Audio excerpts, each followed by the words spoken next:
Hello guys, நான் உங்கள் Tamil. Tuesday evening ஒரு 6:30க்கு மேலே தான் இன்னைக்கு vlog எடுக்கவே ஸ்டார்ட் பண்ணேன். தம்பி கொண்டு போய் டியூஷனில் விட்டுட்டு வந்ததுக்கு அப்புறமா இந்த துணியெல்லாம் மடிக்கலாம் அப்படின்னு சொல்லிட்டு உட்காந்தாச்சு. சின்ன பையனை அம்மா வீட்டில் விட்டுட்டு வந்திருந்தேன். ஏன்னா வீட்டில் இருந்தால் கண்டிப்பாக டிஸ்டர்ப் பண்ணிகிட்டே இருப்பான். அதனால தான் நான் டிவியை போட்டு விட்டுட்டு அப்படியே மடிச்சு வச்சுட்டேன் எல்லாத்தையும். தம்பி டியூஷன்லேருந்து கூட்டிகிட்டு வரும்போது நட்ஸ் எல்லாம் கொஞ்சம் வாங்கிட்டு வந்திருந்தேன். அதை அன்னைக்கு நான் வீடியோ எடுக்கல, மறுநாள் காலையில் தான் ஷூட் பண்ணேன். ஹஸ்பண்ட் ஊருக்கு கிளம்பணும், ரொம்ப எமர்ஜென்சி அப்படின்னு சொல்லிட்டாங்க. ஸோ அதனால் எங்கள் ஹஸ்பண்டோட சொந்த ஊர் தருமபுரிக்கு தான் நாங்கள் கிளம்ப போகிறோம். சரி, அதுக்கு முன்னாடி இதெல்லாம் எடுத்து வச்சிடலாம் அப்படின்னு சொல்லிட்டு தான் எல்லாம் பாக்ஸ்ல கொட்டி வச்சாச்சு. அப்புறம் கழுவி வச்ச பாத்திரம் எல்லாம் நிறைய இருந்து அதையுமே எடுத்து வச்சாச்சு.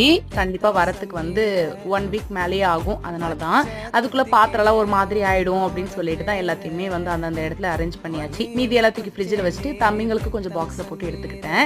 இந்த மாதிரி மினி vlogs பக்கம் மறக்காம நம்ம சேனலை சப்ஸ்கிரைப் பண்ணிக்கோங்க. மறக்காம உங்க ஃப்ரெண்ட்ஸ் அண்ட் ஃபேமிலிக்கு ஷேர் பண்ணி விட்டுருங்க. நாங்க காலையில ஒரு 7 o'clock போலவே நாங்க கிளம்பிட்டோம். இதோட கண்டினியூஷன் vlog நெக்ஸ்ட் வீடியோல பார்க்கலாம். பாய்.